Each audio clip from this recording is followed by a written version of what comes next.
नमस्कार दोस्तों, स्वागत है आप सभी का एक बार फिर से हमारी आज की इस वीडियो में। दोस्तों, दूधी एक छोटा पौधा है जो विभिन्न भागों में विकसित होता है, जैसे कि पत्तियां, डंठल और फूल। ये पौधा आमतौर पर अधिकतर गर्म और नम जलवायु में पाया जाता है और ये विभिन्न रोगों के इलाज में प्रयोग होता है। दूधी को आयुर्वेद और प्राकृतिक चिकित्सा में एक महत्वपूर्ण औषधि माना जाता है। दूधी घास औषधीय गुणों से भरपूर एक जड़ी बूटी है जिसका इस्तेमाल आयुर्वेद में बीमारियों के उपचार में किया जाता है। इस घास को तोड़ने पर इसके पौधे से दूध निकलता है, इसीलिए इसे दूधी कहा जाता है। इसके अलावा इसे दुग्धिका और शीता के नाम से भी जाना जाता है।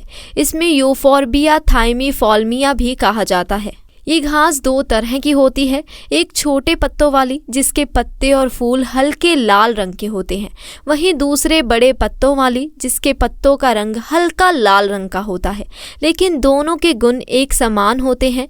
चलिए जानते हैं इसके उपयोग से होने वाले फायदों के बारे में। दोस्तों, आज मैं आप लोगों के सामने छोटे दूधी का पौधा लेकर आई हूँ। तो देखिए, ये है छोटा दूधी। दोस्तों, किसी छोटे दूधी को तोड़ने के बाद इसके पत्तों से, इसके तनों से दूध निकलता है, इसीलिए इसे दूधी कहा जाता है। इसमें दो प्रजातियां हैं, एक छोटा दूधी, एक बड़ी दूधी। ये जो मैं आपको दिखा रही हूँ ये छोटा दूधी है। मैं आपको बड़ी दूधी भी दिखा रही हूँ, ये देखिए ये बड़ा दूधी है। दोस्तों, छोटा दूधी और बड़ा दूधी दोनों के गुण एक समान ही होते हैं। इस छोटे दूधी को इस्तेमाल कर आप अपनी बीमारी को दूर करने के लिए प्रयोग कर सकते हैं। मैं आपको एक बात आपकी जानकारी के लिए बता देती हूँ, एक तरह से ये खरपतवार है। इसे लोग नोच नोच कर फेंक देते हैं क्योंकि इसके बारे में वो नहीं जानते। तो दूसरी तरफ मैं आपको बता दूं, आयुर्वेद में बहुत सारे पेड़ पौधे, वृक्ष, घास को खरपतवार, सोना, चांदी, हीरा, मोती, अभ्रक, जितनी भी चीज जमीन से निकलने वाली हैं वो सभी आयुर्वेद में ही आती है। दोस्तों, आयुर्वेद में साक्षात भगवान का वास होता है, शिव का वास होता है, विष्णु का वास होता है। आयुर्वेद और डॉक्टरी इलाज में जमीन आसमान का फर्क होता है।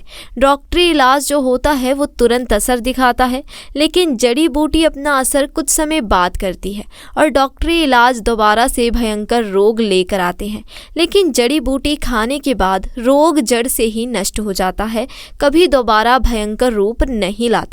इसीलिए भारत भूमि को देव भूमि कहा जाता है, जड़ी बूटियों की भूमि कहा जाता है, सोने की चिड़िया कहा जाता है। इसीलिए हम सबसे कहते हैं कि जड़ी बूटियों में अमृत होता है और विदेशी दवाओं में जहर होता है, लेकिन किसी वैद्य की निगरानी में ही जड़ी बूटियों का सेवन करना चाहिए।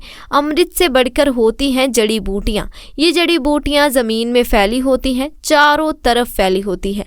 इस तरह देख लीजिए दोस्तों, ये जड़ी बूटी जमीन में 1 इंच भी ऊपर नहीं जाती, बल्कि जमीन में ही बिछी होती है। इसके फायदों के बारे में जाना जाए कि ये किन किन बीमारियों में काफी ज्यादा फायदेमंद है। अस्थमा और खांसी में फायदेमंद। दूधी घास अस्थमा रोगियों के लिए काफ़ी फायदेमंद होती है। इसकी घास का काढ़ा बनाकर पीने से अस्थमा में काफ़ी आराम मिलता है। इसका सेवन पूरे दिन में 2 बार करें, ऐसा करने से आपको अस्थमा में आराम मिलेगा। वहीं अगर आप खांसी जुखाम की समस्या से आप परेशान हैं तो दूधी घास के चूर्ण का काढ़ा बनाकर सेवन करें, इससे आपको बहुत ही ज़्यादा राहत मिलेगी। ब्लड शुगर और पेट के लिए फायदेमंद। दूधी घास ब्लड शुगर लेवल को कंट्रोल रखने में मदद करता है। इसका काढ़े का सेवन करने से डायबिटीज़ की परेशानी से काफ़ी लाभ मिलता है। इसके अलावा दूधी घास का सेवन पेट की समस्या और पेचिश जैसी बीमारियों से निजात पाने के लिए किया जाता है। अगर आप इन समस्याओं से जूझ रहे हैं तो एक बार दूधी घास का सेवन ज़रूर करें, त्वचा के लिए फ़ायदेमंद। दोस्तों, दूधी घास के सेवन से कई सारी बीमारियां दूर हो सकती हैं। ऐसे में अगर आप अपने चेहरे के पिंपल से परेशान हैं तो दूधी घास के पौधे का पेस्ट बनाकर चेहरे पर लगाएं। ऐसा करने से चेहरे व त्वचा से कील मुहांसे की समस्या दूर हो जाएगी। छोटा दूधी की जो जड़ी बूटी है ये कफ और पित्त में भी ठीक रहती है, वात कारक को बढ़ाने का काम करता है, इसीलिए इसे वात कारक भी कहा जाता है। लेकिन दोस्तों, आपको बता दें ये मतलों में फ़ायदेमंद है। हार्ट, किडनी, लीवर इन सब को मजबूत करने वाली जड़ी बूटी है। किसी भी तरीके का विषैला फोड़ा फिंसी है, जैसे ही पिंपल हो सबको ठीक करती है।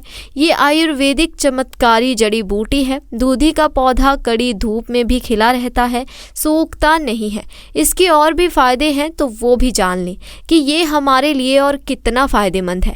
अगर किसी को अतिसार की बीमारी है, कैसा भी कुछ भी खाते हैं और तुरंत टॉयलेट जाने का मन करता है, पेट में दर्द होने लगता है, बार बार पैखाना भागता है, कुछ भी खाता है पेट में दर्द होने लगता है, मरोड़ मारने लगते हैं, दस्त होने लगते हैं, उन भाइयों के लिए ये बहुत ही रामबाण औषधि है। अगर इसके ताज़े ताज़े पत्तों को पीसकर 20 ml रस निकाल कर छाछ के साथ पिया जाए तो उसका अतिसार बीमारी यानी पेट की समस्या बीमारी जो भी बीमारी हो वो पेट से संबंधित हो तो वो ठीक हो जाएगी। कमजोरी की वजह से शरीर में ताकत नहीं है तो ये ताकत का खजाना है। ये जड़ी बूटी से सुखाकर पीसकर पाउडर बनाकर मिश्री मिलाकर रख लीजिए। सुबह शाम एक एक चम्मच सादे पानी के साथ सेवन करें तो शरीर के अंदर बल बढ़ता है, फिर ताकत आती है और उससे उत्तेजना भी बढ़ती है। लेकिन दोस्तों ये उत्तेजना बढ़ाने वाली है, वही बीपी वाले मरीज के लिए हानिकारक भी है। अगर किसी को ब्लड प्रेशर रहता है तो वो इसका ज़्यादा मात्रा में सेवन ना करे। दोस्तों अगर किसी के चेहरे में दाग धब्बे हैं, फोड़े फिंसी है तो वो इसका डायरेक्ट पत्तों को पीसकर चटनी बनाकर पेस्ट तैयार करके अपने चेहरे पर लेप करें।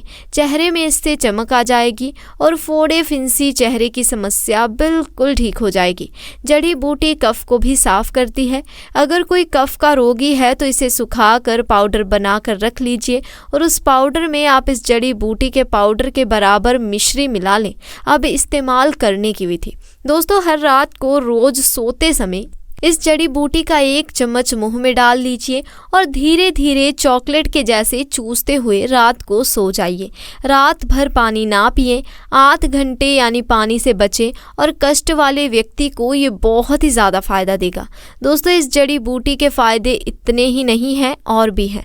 रतौंधी का रोग है, जैसे कि मान लीजिए शाम को सूरज निकलने के बाद किसी किसी की आंखों से दिखाई नहीं देता या कम दिखाई देता है या बिल्कुल नहीं दिखाई देता और रात को नहीं देख पाते, तो ऐसे रोगियों के लिए भी ये काफ़ी फ़ायदेमंद है। इसे पीस कर पाउडर बनाकर मिश्री मिलाकर रख लीजिए और सुबह शाम 1-1 चम्मच शहद के साथ और 200 ग्राम दूध के हिसाब से सेवन करना शुरू कर दीजिए और ऊपर से कच्चा अंडा पीना है। सुबह खाली पेट रतौली का जो रोग है 15-20 दिन के अंदर बिल्कुल ठीक हो जाएगा। ये जड़ी बूटी पेट को ठंडा करती है, पेट को आराम देती है, लीवर को मजबूत करती है। अगर किसी को किसी भी तरह की लीवर में प्रॉब्लम है तो वो इसके हरे हरे पत्तों का रस निकाल कर 20 ग्राम सुबह खाली पेट पी जाए तो उसके पेट की समस्या बीमारी नष्ट हो जाएगी। बताया जाए तो ये एक दवा नहीं अमृत है। बहुत सारी जड़ी बूटियों का अकेले इलाज करने वाली ये एक जड़ी बूटी है जिसे हम दूधी के नाम से जानते हैं और बहुत से लोग इसे नागा अर्जुन भी कहते हैं। दोस्तों इसके फल फूल बहुत बड़े बड़े होते हैं, दोनों तरफ एक एक पत्ते होते हैं, उन पत्तों के बीच में एक फल फूल लगता है। ये बहुत छोटा पौधा है इसीलिए पूरा नहीं दिख रहा, फिर भी आप ध्यान से देख लीजिए और आप इसे ज़रूर पहचान जाएंगे। तो दोस्तों अगर आप इसे पहचान गए हैं तो आप इसे देख लीजिए और इसका इस्तेमाल करें, इसका आपको पूर्ण लाभ मिलेगा। ये काफ़ी नमी भूमि में पैदा होने वाली जड़ी बूटी है जहाँ अक्सर पानी मिलता है, थोड़ी मदनी हो खेती फरिया में भी पैदा होता है। ये पौधा अगर किसी माता बहन स्त्री को लिकोरिया की प्रॉब्लम में रक्त पद्र हो जाता है या सफ़ेद वाइट पद्र हो तो दोनों तरह के रक्त वाइट पद्र लिकोरिया रोग में ये काफ़ी फायदेमंद है। सुबह सुबह खाली पेट इसके रस को निकाल कर परिवर्तन से 15 ml तक सही से जानकर पत्तों के रस में मिलाकर पिलाने से लिकोरिया पद्र हो बिल्कुल ही ठीक हो जाता है, 3-4 दिन के अंदर ही ठीक हो जाता है। दोस्तों धातु रोग के लिए भी ये काफ़ी फायदेमंद है। अगर किसी पुरुष को धातु रोग है, पेशाब चढ़ा सा रहता है तो इसके पत्तों को पीस कर ताजे ताजे पत्तों से रस निकाल कर सुबह खाली पेट गन्ने के जूस के साथ पीने से धातु रोग 1 महीने के अंदर बिल्कुल ठीक हो जाएगा। कॉफ़ी पित्त का नाश करने वाली, कब्ज पित्त का नाश करने वाली और वात को बढ़ाने वाली ये जड़ी बूटी बहुत कारागार है, लेकिन ये बहुत ही फ़ायदेमंद है। ये पुरुषों के लिए बहुत ही ज़्यादा फ़ायदेमंद है। जिन पुरुषों में उत्तेजना नहीं होती और पथरी की शिकायत है, दोस्तों दर्द के लिए भी ये जड़ी बूटी काफ़ी फ़ायदेमंद मानी जाती है। अगर किसी को जोड़ों में दर्द है, हाथ पैरों में दर्द है, तो इस तरह से इस जड़ी बूटी को उखाड़ कर ताज़ा लीजिए और 200 ग्राम जड़ी बूटी के तौर पर और 500 ग्राम जैतून के तेल में ध्यान से पकाते समय 50 ग्राम उसमें लहसुन डाल दीजिए और जब हफ्ते में आपको कभी भी दर्द हो तो इस तेल से आप मालिश कीजिए। आपका दर्द बिल्कुल ही ठीक हो जाएगा। तो दोस्तों आज के लिए बस इतना ही। जानकारी पसंद आई हो तो वीडियो को लाइक करें, शेयर करें और चैनल को सब्सक्राइब करें। धन्यवाद।